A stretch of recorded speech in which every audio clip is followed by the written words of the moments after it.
Slav Pinerin Heja, îro bîstê sî gulana 2023 em bêşeke nû ya rêzebernameyên li ser mijara netewperweriyê pêşberî we ne, ev bernameyane dibin bana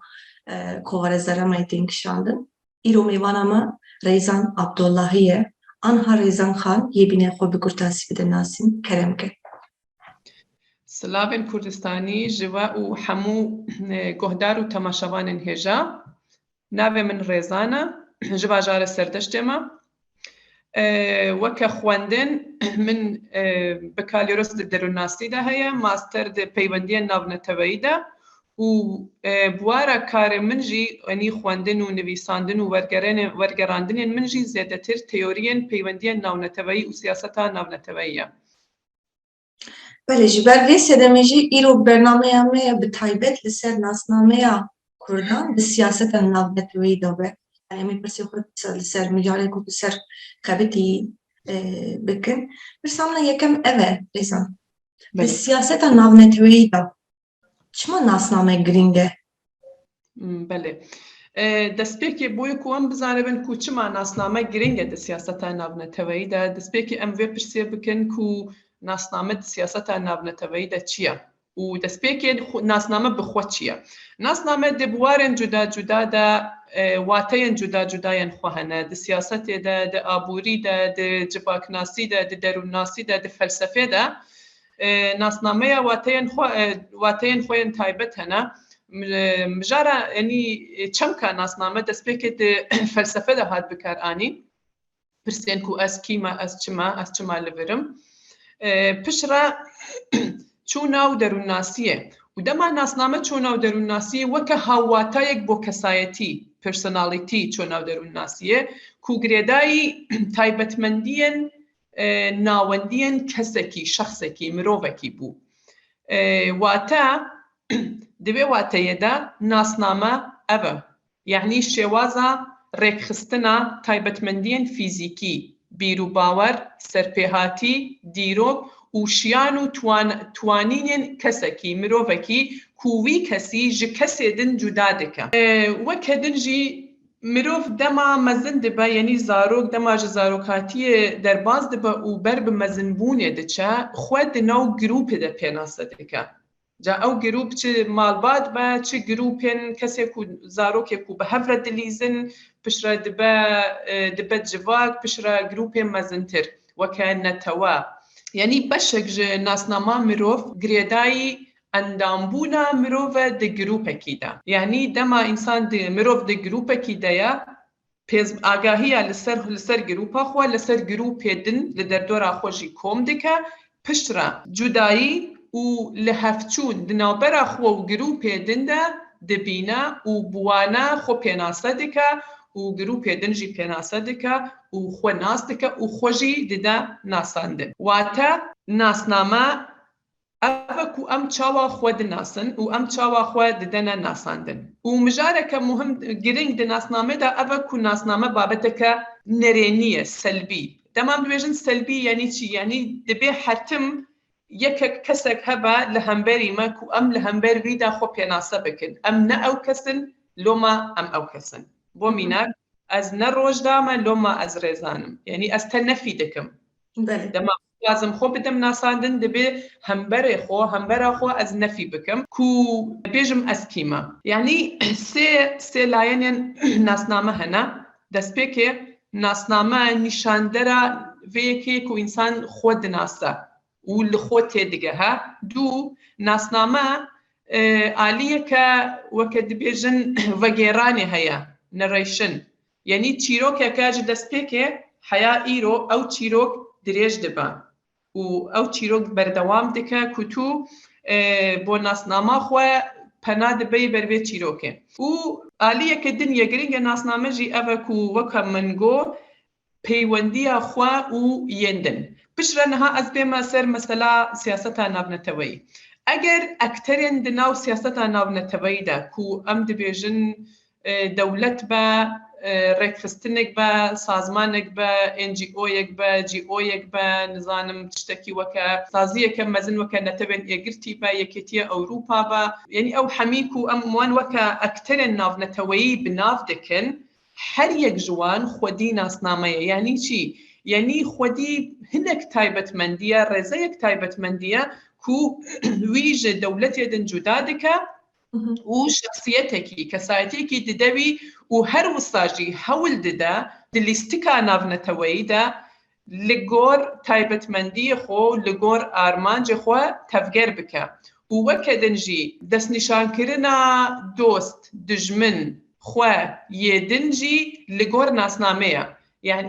وەک حیا ئەو ناسنامە و هەیە تێگەهشتن ji خۆ دikare bandor bixe ser diyardeyên fîzîkî بۆ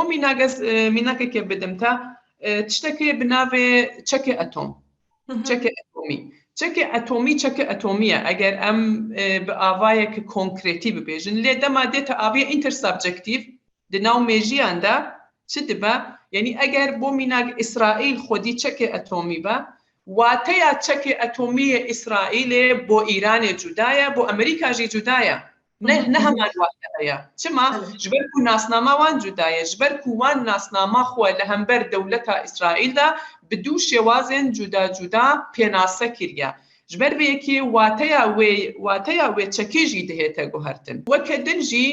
جارنا و gelek cara ne tenê carna ji ber ku hebûna dewletekî hebûna ektereke siyasî gelek girêdayî nasnameyê ew carna hinek berjewendiyên xwe davên piştgohê xwe çima ji ber ku tenê nasnama xwe biparêz ez behsa Îranê dikim weke mînak werdigirim îro ji ber ku min li zanîngehên Îranê ders xwendiye bo mînak hikûmeta Îranê teqrîben ew hikûmeta İslamiya İranê 40 sala تقريبا 40 sala konfliktek bi hevçûnek digel Amerîka heye û heya rewşa Îranê gelek cara di buwarê aborî de gelek xirab bûye lê dîsan jî ji ber ku yek ciwan yek ji aliyên herî giringên nasnameya hikûmeta Îranî û nasnameya Îranî dijminayetiya Amerîkayê ye wan digel Amerîka بهفرة أو نكرية يعني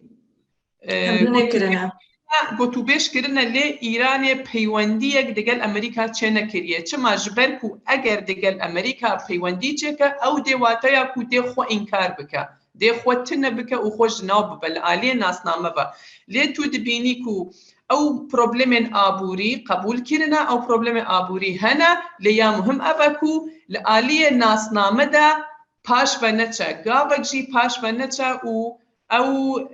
هبونا خوا او وینه یا کول خود چه کریا سیاست ناونەتەوەیی دا او وینه بهێتە پاراستن باشە ڕێزان خانوێ دەمێ ez dixwazim bêmî ser mijara me xwe hinekî ji ber dewleta me tuneye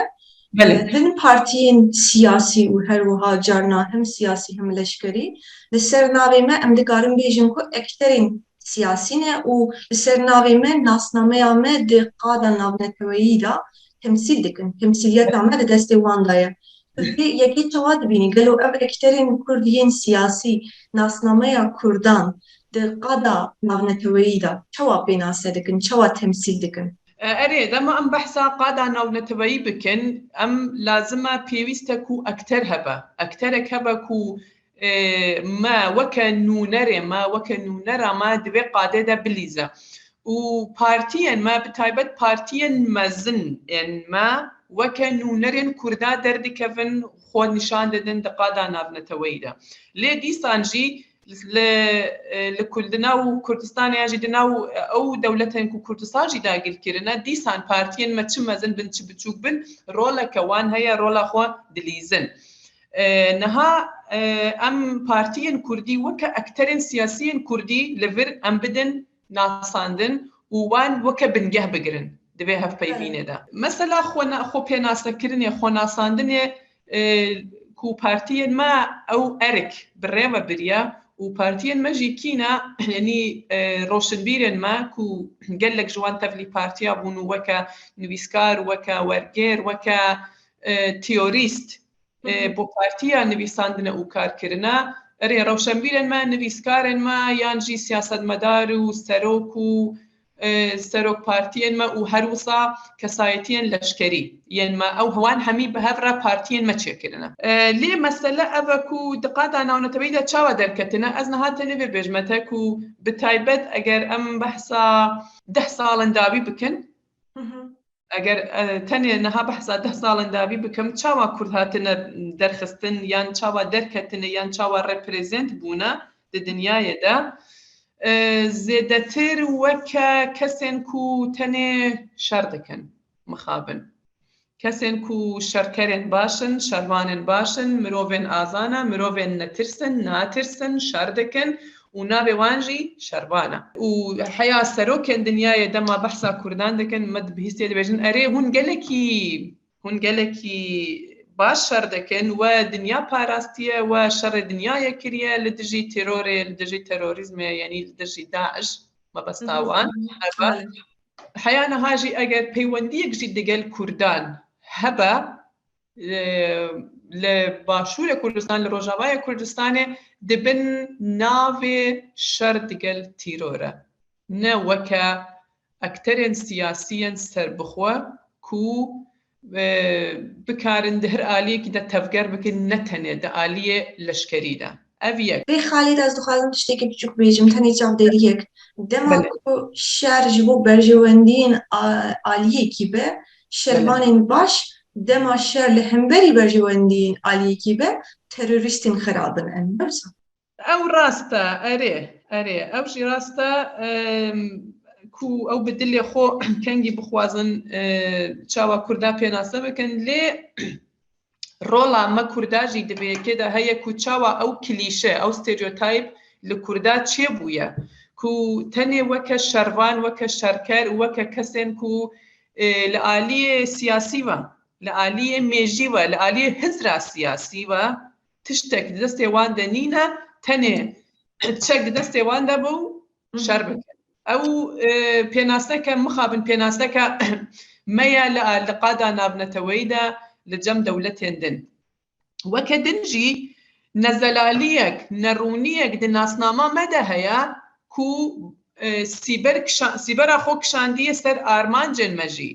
yanî di qada navneteweyî de em bi rastî heya niha me bi rûnî bi zelalî negotiye ku em çi dixwazin ku ew çi ji me re bikin yanî partiyên me dema derdikevin her yek ji wan tiştekî dixwaza û her yek ji wan jî bi armanceke cuda derdikeve û her yek ji wan jî xwe bi şêwazeke cuda dide nasandin ji ber vê yekê ez mînakeke Kurd biçûk ji te re bêjim min bihîstiye ku dema sala 2003 Amerîka êrişî ser Iraqê kiriye yok dibêjin Iraq azad kir gotin ku Kerkûk bila vegere ser Kurdistanê bajarê Kerkûkê û Amerîka yanî ew rayedarê Amerîka nizanim berpirsê wan gotiye ez nizanim Kerkûkê vegerîn me ser Kurdistana Barzanî ya ser Kurdistana Talebanî yanî ew bi xwe ew nerûnî ew nezelalî ew li hevdûrbûn ew bi hevrekarnekirin ew nezelalbûna armaj nezelalbûna nasname yanî sîbera xwe kişandiye ser her tiştî ku yanî ew hem rastiye wî hem rastiye gotiye hem jî henekek bi me kiriye belê baş e û ez wiha dibînim ku ekterên Kurdan yên li ser navê Kurdan dema ku temsîliyeta Kurdan di qada navneteweyî de dikin wiha wek te gotê dibin sedema hin nakokiyan hin hevnegirtinan bi bawerî ku gelo heman demê de hin krîzên nasnameyî nav cemaeta Kurdan xwe de heye ji ber wê ya ji ber ku qasî ku dibînim hêjî ew micala ku dema em dibin neteweyê Kurd hin ekterên Kurd yên siyasî bo nimûne wek ez Kurdeka ji aliyî Bakurê Kurdistanê bi peyva netewetî xwe vedişêrin naxwazin vê yekê bibêjin dibêjin gelê Kurd peyva netewetî wê wateya wê ya siyasî naxwazin bînin li ser zimên dibêjin ku na gelê Kurd هن کس بین ملت کرد دیسا ملت کرد چی دیسا بلکه هنه کی پیشتری پیوا گله و باشه این کسی من جماعت همه ایدی تو هک گاو گاو چی حتی ال عشیره رو کاری حیا مالباته ماوازی بله ایدی تو ناف مالباته ده بیشی اب او اپلیت نیرد کاری و اب از بیشیش برکو هفنه گرتنه کیه ها هیچی برسم نهاتیه داین گلو ناسنامه کرد دان چیه ناسنامه ما نتویی یا تونه یم نتویی کنه نتویی کنه از نخواستم ایدیم بیانی خشت بکنیش برکو خویای کو ام نتویی کن لی خویای کو ام نخواستم وی ناوی خو بکن برکو اکترین لسر ناوی مکار دکن هن برنامه وان پروژه وان آرمانجی وان دن هنه و بلکه نخواستم خو بدم دن باری ای پروبلمامه لی ام خو وکی شخص وکی کس ناف جماعت کردان دا ناف نتویا کردان دا کریز و ناکوکی ناسنامه کردان چنه گلو قالك خال هنا كو وان خالا دان جم هف داني كيلك هف درد كفكو ناسنامه كردان براستي راستي قالك كريزة هاتيا ازنها هنا جوا خالا باس بكم يك جوان بيناسا كرنا يعني دبي بري هرتشتي ام بزانبن كو ام نتوكا بدولتن ام نتوكا بدولتن كو آخاما هاتيا داگير كرن و دابش كرن او هردو مهمن داگير و دابش بيا اب يك دو دما دسبيكي دبيناسا كرنا كيسا خوا پرسا خوا مجارا ما چيا حيانها دبيناسا كرنا مجارا مدا براستي بيجمتا هفدنگيك يكدنگيك نينا يعني من قوتتك ومجارة ما مجارة ولاتك داگير كري و دابش كريا ليه وبرسا مجي چيه برسا ما برسا ولاتك يا كو او ولات دبن دستي خلكي دايا كو دبي ام آخا خوا ولاتي خو جبن دستي خلكي درخن مجارة ما دكارة انسان وصا بوادو هفوكا برسا ما بوادو هفوكا بحث بكا ليه برسامة قال لك تشتين دنكو تشبهي ودي برسا كردستاني ونينن وكا برسامة هاتنا بيناسا كيرن يعني وكا آنينا ديمقراسيتي بو ولاتن دن بو نتوين دن كو او نتوين جيران منا ليه ام دخوازن يعني ام دبيجن اوكي ام ديوا ديمقراطيزا بكن و الدنيا دائرة كارك الدنيا منينة مثلا كدن يعني بيناسا كرنا خوا ويدنا يعني من قول الناس نامدا حتم خوهايا سيلف وإيدن the other ودبي أو حردو زلال بن يعني دمجارة مدى قالك جاران براستي ام نزانن كو هيل كو خطا دناوبرا مو دجمنه مدى كو دريا لكو دري بخوما لكو دري از بشك كم دجمنه خو يعني ماجي ام جارنا دبن ببشك دبن بشك دجمنه خو بله يانجي وسا بهاتيه كو بارتيان ما دجمنه خو يانجي ايدن اخوا دناو كرداتا هالبجارتيه نلدي في كردستان يعني از بالزلالي بيجم از جارنا من دوه للسوشيال ميديا ديت دوه كومنت جديد نبيسان دبو مزنترين دجمنيا كردا مالات بارزانية مزنترين دجمنيا كردا بله يعني او بيناسا كرنا دجمن بيناسا كرنا ايدن لجم بارتيين كردا دناو مدايا كرن ما چار دولتن و سه نتو ایران عراق ترکیه سوریا كوان وكا باكيجك يعني او هرس نتوا هر چار دولت وكا باكيجك كو دستي خداين سر اخامات دبي بهنا ديتن ايه مسألة كدنجي هيا كو جارنا بارتيك باشور كردستان بوميناك دكاركو عراقي دولة عراقي وكا دجمن يان وكا أفيدن بيناسا بكا لحكومة إيراننا بارتيكا باکوورە کوردستانی دکارە ترکیە دەولەتی ترکیە وەکە دژمن پێناسە بکە لێ دەولەتا ئیرانێنە یعنی ئەو پەکێج ئەو هەفگرتن د پێناسەکردنا دژمندا حەیانەها لە جەم پارتیên me tineye û حەیانەها ئەو ناسنامەیەن هورچێ بوونە مەسەلەن وەکە کوردێ عێراقێ کوردێ ئیرانێ یان ژی وەکە کوردێن باکوورێ سووریە کوردێن ڕۆژئاوایە ئیرانێ یان خەلکێ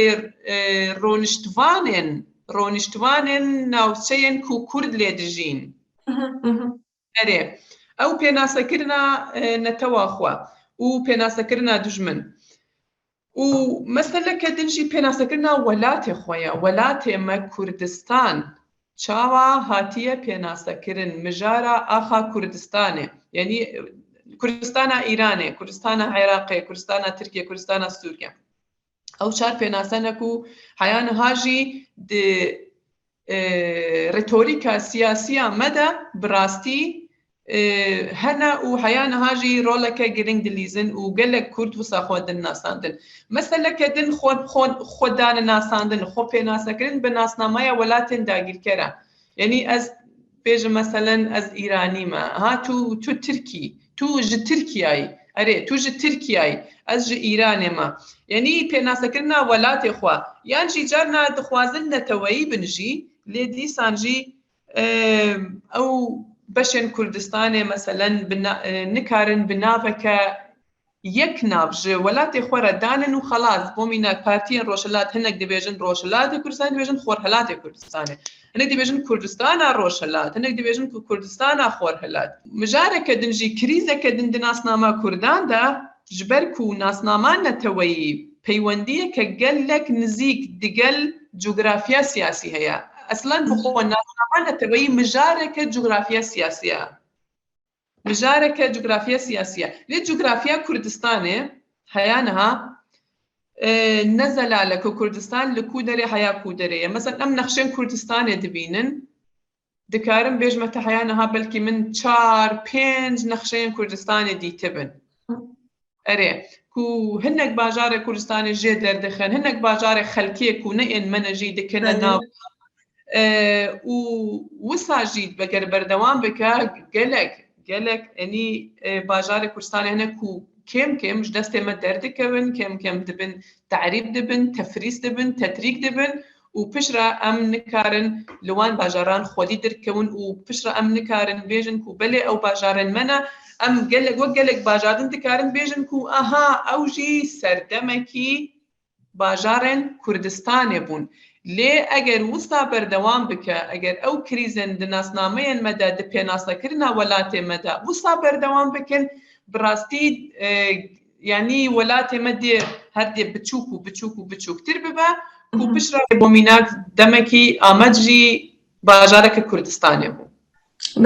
Belê ev mijara nasnameyê û ya bi taybet mijara nexşeyên Kurdistanê da her wiha xaleke wiha ye Rêzan Xan dema ku bernameyeka bi rêk û pêk konkrît ya rizgarkirina Kurdistanê di destê eklerên siyasî partiyên siyasî Kurdan da tune bin ev yek her wiha rê û derfetê çê dike ku her Kurdek yan jî carna hin ez bêjim ku siyasetmedarên Kurd wekî duayekî xwe ra nexşeyekî çê bikin an jî nexşeyekî li ciyekî bibînin û ji we bawer bikin her wiha tê ji bîra min wite me derheqa nexşeyeka Kurdistanê ya ku li Ermenistanê paytext Ermenistanê mebehsewê kiribû di wir de bû nimûne Erîvan wekî bajarekî Kurdan hatiye pênasekirin ku nasyonalîstên Ermeniyan ya wekî heqaretekî bêguman pênase dike belê mafê wan jî heye belê mafê wan jî heye her wiha lê a pir ecêb ev e ku tu nexşeya xwe da Erîvanê wekî bajarekî Kurdistanê pênase dikî lê wan bintiye Tirkan da leşkerê Tirkan da dilerize her ro lê tu planeka te tune ji bo rizgarkirina wanê wan û Erîvan ne ew hev di dûrin ne ew hev di cudanin jî belkî bawayekî dîrokî Ermenî bikarbin bibêjin ku ew rojavayê Ermenistanê ye lê êdî ew wisa dibêjin yanî qebûl kirin ku êdî nikarin wê bi dest bixin و بله. اشتكي راسيوناليست نورمال جبر كو ادي نورمالا. خود زانن دولت خود زانن دبي بديروكي دستمت او ادي مخابط دستمت دركت لجبوم يا نبا عقلانه اولكو باجارين كو ام هيج السدين نودن لي نشتجيهن ام كرد لنن بلانا كما در حق رزقار كرنا في دريدا تنيا تنيا. بله. بله لي ام وكي خيالك وكي دعائك تبيجون كو درجي باجاري ميا او درجي باجاري ميا لي بتاني دعايا بتاني خواستن ايبا مقابل ايش ناچن سيري وبالتالي نوستالجي اري نوستالجيا بتشيد بتاني وكا تگو يعني كردستان جي وكا ولاتك الديروكي كل روشلاتا نافينا قال لك نتني ارمني نتني تركو عرب وفارس كو انها دستي خداي نسر اخا كردستاني خلك دنجي هنا كو تشابه بان لاخا كردستاني از بيج مثلا بري كم سنه لارمينيا بوم ويكا ارمني امد باسه دبون ما بتشك بهفر اخفي منگو از کردستان ما بگو از ارمنی ما و پشت ما بحثا کردستان و بحث باجاران کردستان کر یعنی بری کو ام بحثا کردستان بکن ناو برا ما گلک خوش بو لدما مجار هات سر باجاران کردستان سر وانه سر بدلیسه کو اول باجاران ارمنی دبینن و سر چیا آرار چیا آگری یدی ناو برا ما خلاص تکچو لي از في خالد دي صد بيجم حلال بجوي ارمني راكو هيا وي بان مجارانا هيا ومخابن جسدين نود كردان وان مجارانا اويكي بير نوستالجيك و بير سياسي دبينن و بير بله بس بله سياسي نزيكي بي مجاري دبن اف بروبلمك جبومه راستي اف بروبلمك لي از تخوازم ان هاوي گرم سر مجارامه کو تجبیرا من بدر هر قوی مجاهده دما کنه خودش آخاف بالتالي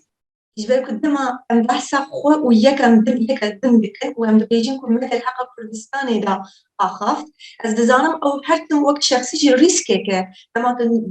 كسك الناس تكي بيجي از كردم از كردستاني ما جبر اكثر كردان لسر ناوي كردستاني اين كو سياسه دكن يدي بحث كردستاني جناكن ريكي جبوم في جناكن باش تامنا اوقاس خورته لما كو ام دبيجن كو از كرد وجو كردستاني ما ام بزانم ام ريسكي كي هل دين كو كاسي لهم بريك خو هرس بكن ورتا مجارك لسر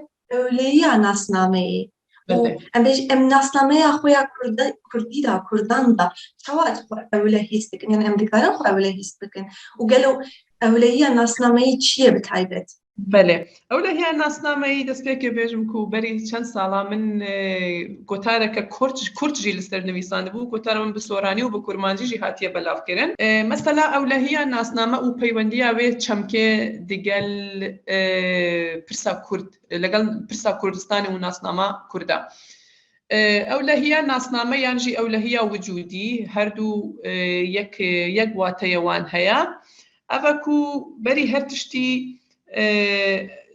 ئالیە پەیوەندیە ناونەتەوەییدا ئالیە سیاسەتا ناونەتەوەییدا مژارە ئەولەهیە ناسنامە بۆ ئەکتەرێن سیاسی دهێتە بکارانین و دهێتە ئەپلایکردن لەبەردا ئەم دەبێژن ئەکتەرێکە سیاسی قادا ناونەتەوەییدا کو چ یاسایەک چ قانونێک تنە کو ئەکتەران بپارێزە و هەر ئەکتەرێک دەبێ بۆ خۆ بپارێزە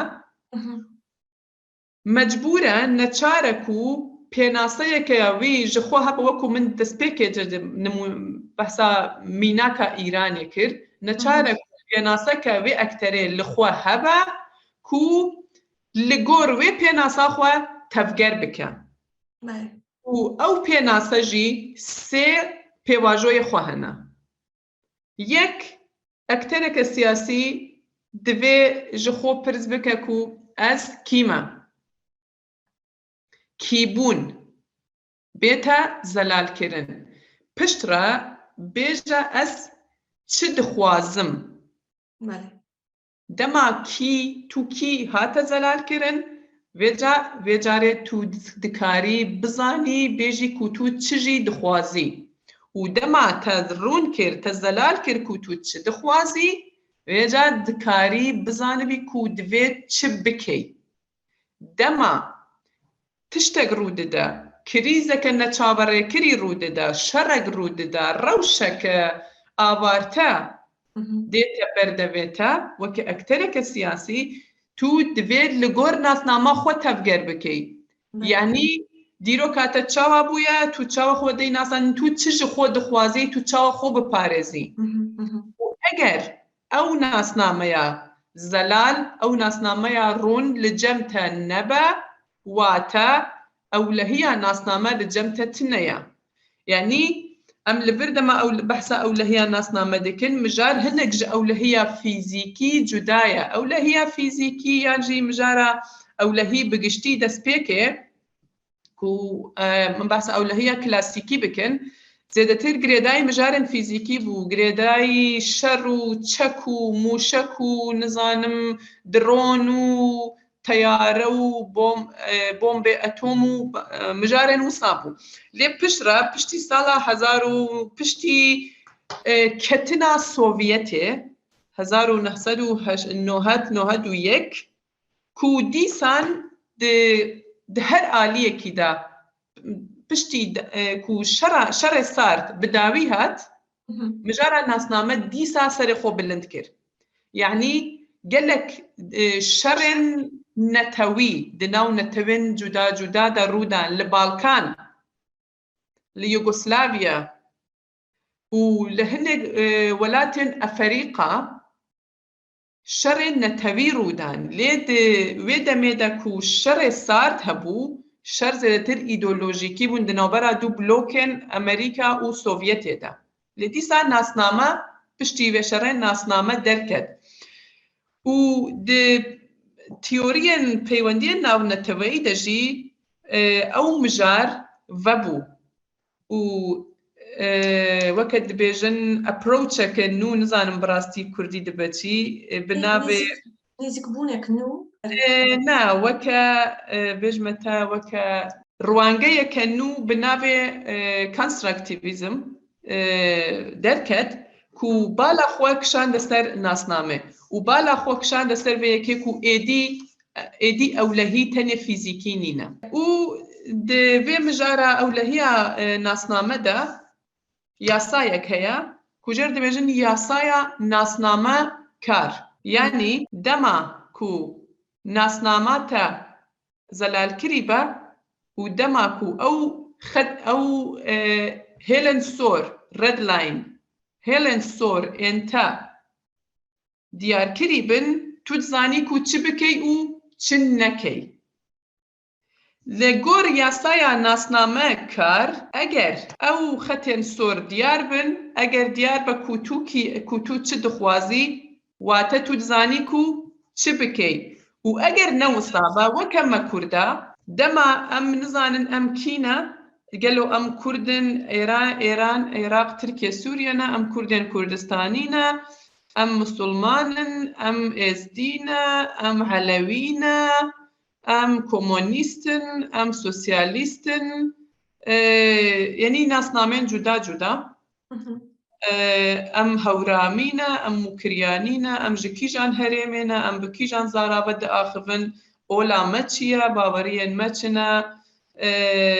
ابيك يعني دما كيبونا ما هنجي زلال نبويا ام نزانكو ام جي تدخوازن جي وبشرة دما كريزك بيجدي يعني دما روشك دردك با روشك آباريا روشا آسانجي آبارتجي نبا ام زانكو ام تشاوا برتك نشان بدن يعني كسن بين اسنامه دبن دجمني خوا چما بين اسنامنا كسن كو ناسنامه وان نزلاله مجبور دبن دجمني خوا جارنا دبيني كو دبن بشك جي دجمني خوا يعني باش داري كرن بو ميناك ده هلبجارتنين دولتين كو كردستان داگير كرنا پەیوەندیە کە گەل لە نزیک بێ مژارێ دەگەل نەبوونا ئەولەهەیە ناسنامە هەیە کو کورد چ لە تورکیا چ لە ئیرانێ چ لە عێراقێ ئەز ڕەوشا ئیرۆ ئەگەر باس بکەم کورد ژبەر کو دە ناسنامەواندا کریز هەیە نەزەلالی هەیە دەبن بەشێک ji vê سیستمê دەبن بەشێک ji سیستما هەڵبژارتنê û سیستما هەڵبژارتنê یعنی بەشێک ji سیستما سیاسی و بەشێک ji سیستما ئیدئۆلۆژیکی ji ber ku sîstema siyasî ji sîstema îdeolojîkî ya wê netewê çêbûye. بله دو مافداری bir meseleyi de bêguman her wiha ji ber ku ez dibînim heftaya beriya me li Tirkiye cardin yê hilbijartinê bikin, tu radyoyemî bikin. Vir da Evet. fîzîkî rewşeka fîzîkiya bi vî rengî heye. Evet. Ber ku bernameyeka bi rêk û pêka neteweyî li hemberî Kurdan tune ye, projeyeka bi vî rengî tune ye. Wek salên nodî dema Kurdên Bakurê Kurdistanê heke biçûna raya xwe bidana jî raya xwe didan Partiyeka Kurdan digotin em raya xwe bidin me. Ji ber ku ev ji bo me dixebitin. Wan kesan ji dema diçûn meclîsa Tirkan hewl didan ku nasnameya Kurdan bi zimanê Kurdan bi daxwazên Kurdan her çi qasî ew jî bi heya raddeyeka mezin nakokiyek ve ji ber ku tu dixwazî dagirkerê xwe ji welatê xwe biçînî li çi meclîsa dagirkerê xwe li vê yekê dibêjî dîsa jî vêya xîretek û baweriyek hêzek dida dilê her Kurdekî lê aniha wek tu dibêjî ku du partiyên di nav siyaseta Kurdan da jî hevdû dagirkertir, ji hevdû dijmintirê Kurdan lê mecbûrin Kurd yek ji wan partiyana hilbijêrin bi wekî rewşeka de facto ev yeka li hemberî me ye ji ber ku heman demê de heke plan û projeyeka de tune be heke nasnameya te ne zelal be heke ji bo wê nasnameyê te bersiv nedabe divê tu çi bikî tu mecbûr dimînî ku ji bo bercewendiyên xwe yên rojane her wiha bifikirî ev jî Belê rojda yanî problemeke mezin li cem me Kurda ev e dema em Kurd em hemî dizanin ku tiştek li cem me ne asayî ye, ne normal e. Ew jî em dema dû Kurd, sê Kurd bi hev de dironin yekser dibêje were em tiştekî bikin, em çi bikin. Ew formûla ku min bas kir ku ez kî me, ez çi dixwazim, ez çi bikim. Em ji pirsa davî dest pê dikin. bele bele Çi bele bikim? gelek Vê rast kîne pirsa yekem û duhem bersiv dabe ku em kîne û em çi dixwazin, em yekser dest bi kar dikin. Dixwazin bele bikin ji ber ya jî rexneya ji encamê va girêdayî her tim dibe rexneyeka kêm an jî pir hêsan dibe ku meriv rexneya vê rexneyê jî bike ji ber ku em nikarin êdî derheqa encamê de biaxivin. Yani raydayîna beşdarbûyîna hilbijartinên dewletên dagirker encama van gotinê te ne tu rast dibêjî. Yani ev encameke êdî û meriv dikare her rexneyê ji bo vê encamê bike lê dawiyê de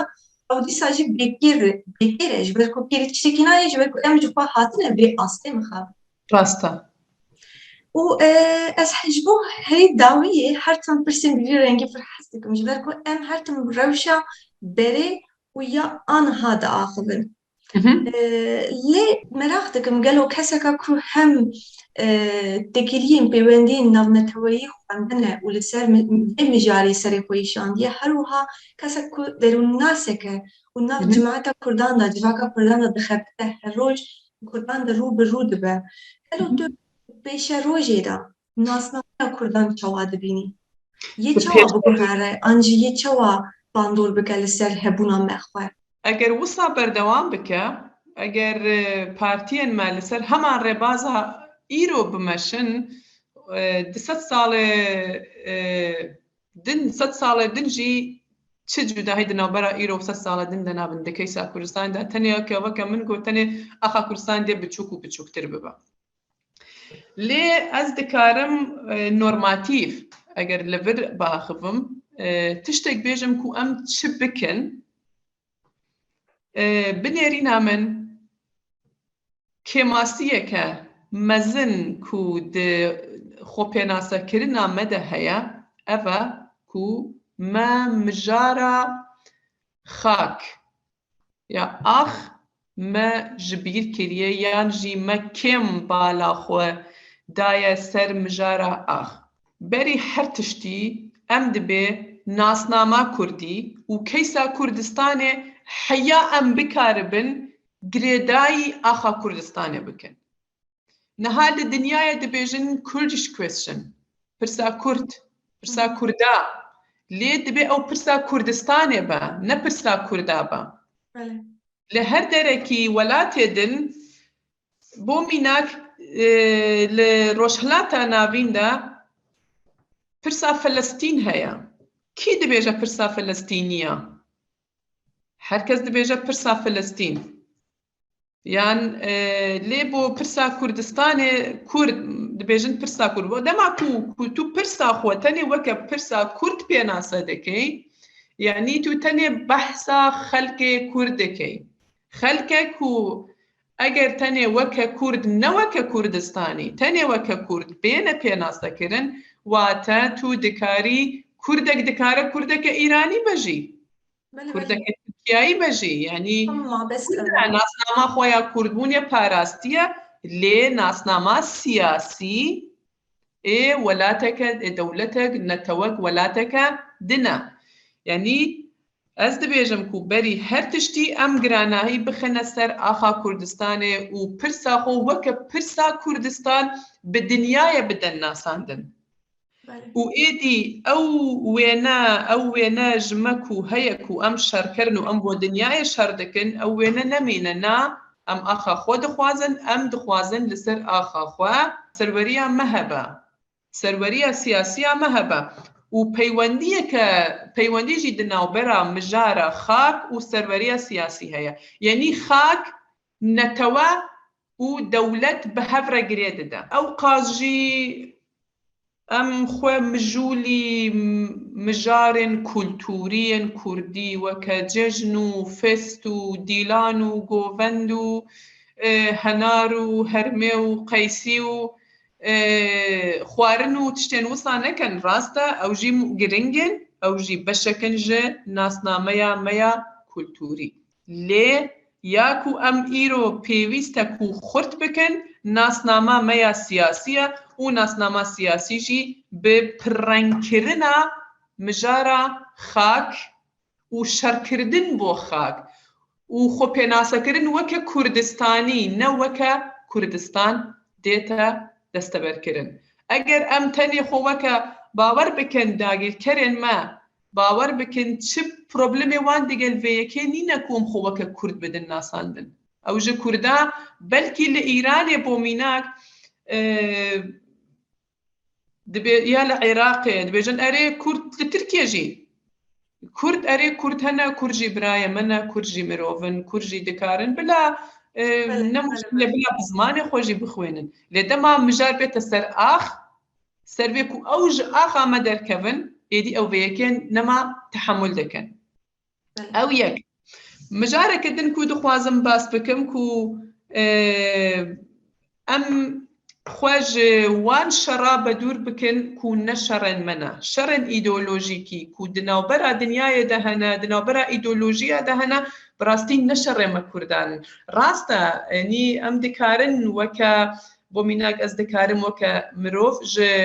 ايديولوژيكي حزبكم ليه نكارم كو حمو برسا كردستاني قرباني به ايديولوژيا بكم كو جي حزدكم بله انك شرهنك ومن قلنا نشر من اللي ما خو مجولي وان شراكريا دي تقريبا دي هفتي سال هشتي سال داويدا كردان دسبيكي ام اللي دجي دقل بلوكا سوفيتي ام لدجي امبرياليزمي لدجي سرمايداريه مشر ذكر يعني اگر مشر وكا الميدان جي شرنا كريا ما خو وكا بشك جوي بلوكي دايا ناساندي بشرا دبيني شرن دن مكرنا مثلا ام انا شر مودرنيته دكن دمكي داكو تجهي كيما الدنيا دنينا د آلية إبستمولوجي دا ام للدربي دنيا هنا لأم دخوازن شر مودرنيته بكن كون شرامية يعني ام دخوازن شر سيستما سياسية دنيا بكن كو اوجي بمچينا با او شركه دنا يعني او سيستما سياسيه ايروكو هيا وكدبيجن سيستما ويستفاليان جهزار و 648 حياه ايرو او سيستما دولته هيا وبلكي حياه 200 ساله دنجي دولت دنترين و پرباندورترين اكتر سياسي با او یک کنگی دهیتا گوهرتن کنگی سیستما جهانی دهیتا گوهرتن ام او ویکه او مجارکه دنا لی ام نکارن ولات خوا و پیشروجا خوا و پیشروجا ولات خوا و زاروکن خوا قربانی شرکی بکن کو او شر قالك مزنا وب 5 مليون كردا ب 6 مليون كردا كردين هجار وبلنغاز شنابا شركه دنكو ايرو هيا د دنیا دا دالي ايديولوژيكي دا شرا مجار جندريه بله ام كرد براستي نبيويستك خو تبلي و شري بكن راست يعني وكر رزقرتن اري ام دكارن هركز نيرينا هركز آزاد بكو نيرينا خو هبا ليه مثلا هن كرد الناسيوناليزم دي تنكو خو تبلي و شري كرنا يعني آلن كسكسور تشوتينن يعني تشي جداهي دينا وبرا في كردي دنينا دقل في كردي كو شري الكابيتاليزم يعني شر مودرنيتتك يعني وك هفن شر مزن كو هر درك للدنيا هر نتوك هر ولاتك هر دولتك دقل واتشتا برو رويا ليه مجي خو تفلي واتشتا كريا بله يعني امنا مجبور بشكريش بدن امنا مجبور هر وها دجبرتيش بكن وك شخصي او تشتكي دنا اللي وك السياسي هكا ام سرناوي تبدر هكا كردان سرناوي نتو پرورين كردان بو نمونه کار دکن ام دکارم بلکی وان قلین ناسنامه آخوا بتنی با آوایی که ریکوک تبلز ناف دیکوشین آخوا بکن از ویاپر گرینگ ببینم جبو کردین هم زالند بيجومان بروبلما كترمزن هي وبيجومان دبيم جبو بيكي شر بكن دبيم جبو بيكي بيكوشن لي امن مجبورن كو بأوايكي هني حمو برسكريكا كردستان بينن بفي مجاري وقريب اري حالا قريب من أبيكا راستا اري او بروبلم هيا قالك بروبلم دن هنا دنيا دا قالك شرن ايديولوجيكي هنا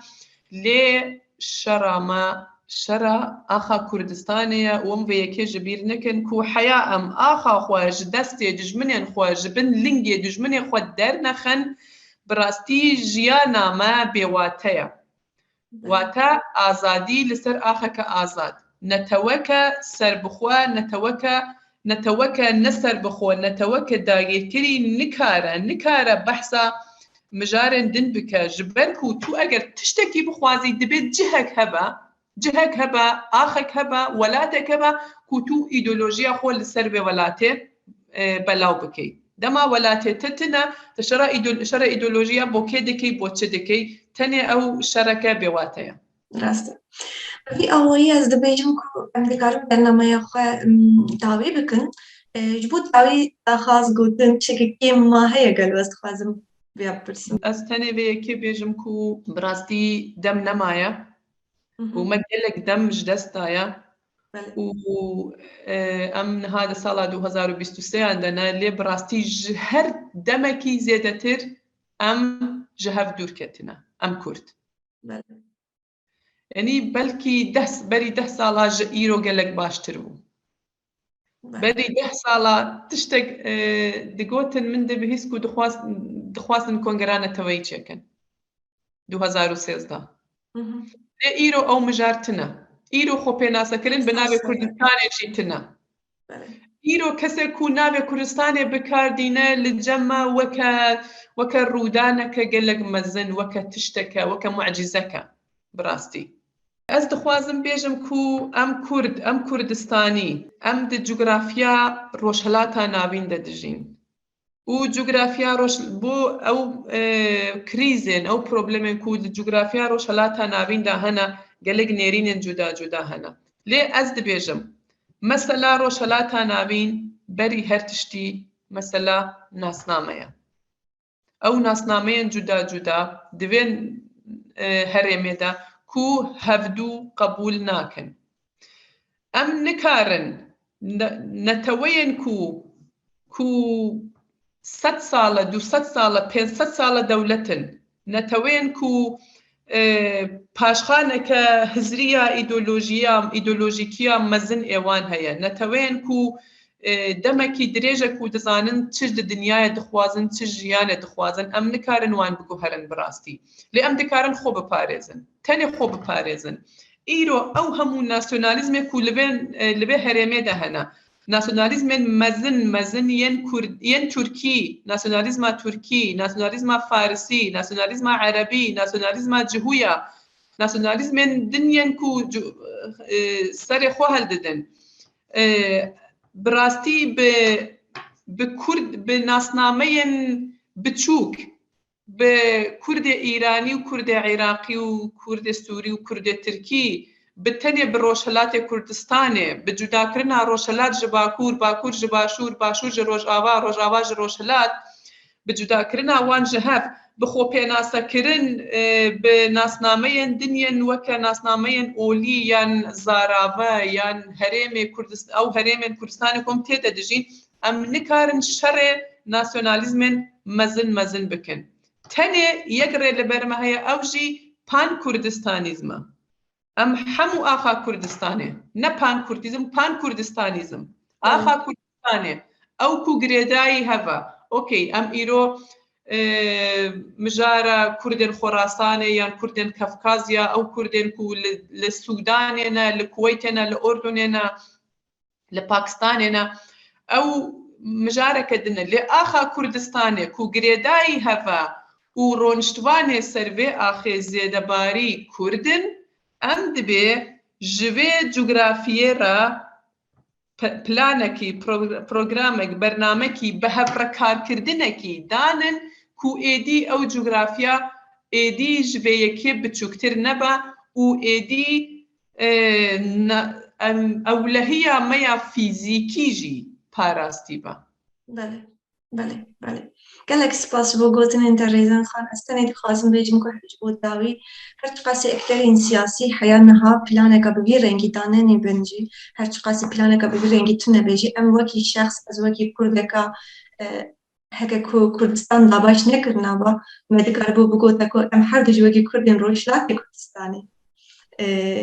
em hatin cem hevdin me îro ev bernameyek kir. Sêvî dikim ku kêfa bînerê me pê hatibe sêvî dikim ku pirsên wan şîroveyên wan rexneyê wan her çi hebe wek komentar bînya bernameyê binivîsin û me bidin zanîn ku hûn çi difikirin derheqê de her wiha sêvî dikim ku bernameya me hez bikin û parve bikin bi hevalên xwe re dostên xwe re bi vî awayî em bikaribin pêtir xwe bigihînin milletê me xwe. Ez rojeka baş dixwazim ji bo hemûyan xatirê we. Demên xweş ji hemûyan re.